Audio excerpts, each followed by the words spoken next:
Ganyan po talaga ang kalakaran, ang sistema na itong mga DDS.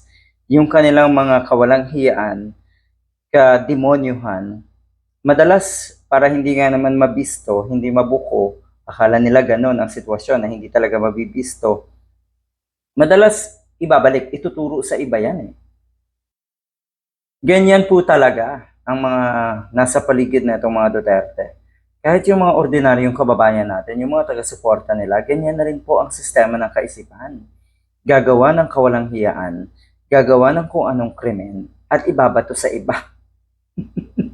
Kasi alam nila sa paraang yan, posible silang makalusot. Pero hindi.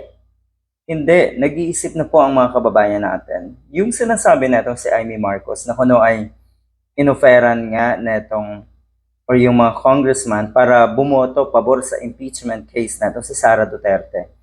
Yan po ay pawang kasinungalingan. Yan po ay haka-haka. So anong ibig sabihin? Binabato.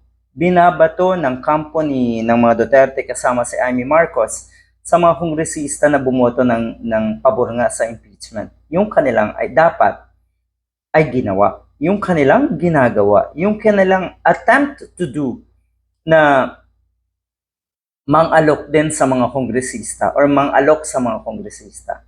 Ang totoo niyan, ang kampo ng mga Duterte pala ang may inalok or ang may alok sa mga kongresista para nga bumoto or hindi pumabor sa impeachment case ni Sara Duterte. Magkano daw yung offer?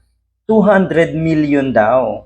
O dito sa interview na ito ng isang reporter, tila ba napikon etong si Pulong Duterte nung tanungin nga na meron daw offer ang mga Duterte sa mga kongresista para hindi suportahan ang impeachment ni Sara Duterte ng 200 million bawat kongresista. Yan pala ang totoong nangyari.